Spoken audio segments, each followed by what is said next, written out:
Mateo chapter 9 verses 1 to 8. Pinagaling ni Jesus ang isang paralitiko. Sumakay si Jesus sa bangka, tumawid sa kabilang ibayo at tumuloy sa sariling bayan. Pagdating niya roon, dinala sa kanya ng ilang katao ang isang paralitikong nakaratay sa kanyang higaan.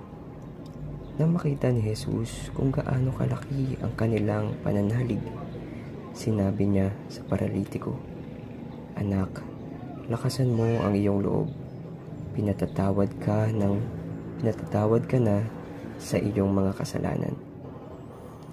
Isinaloob ng ilang eskribang naroon. Nilalapastangan ng taong ito ang Diyos.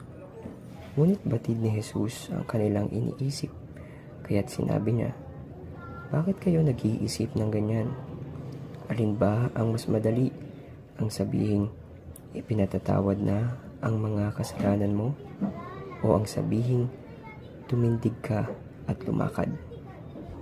Patutunayan ko sa inyo na dito sa lupa, ang anak ng tao'y may kapangyarihang magpatawad ng mga kasalanan."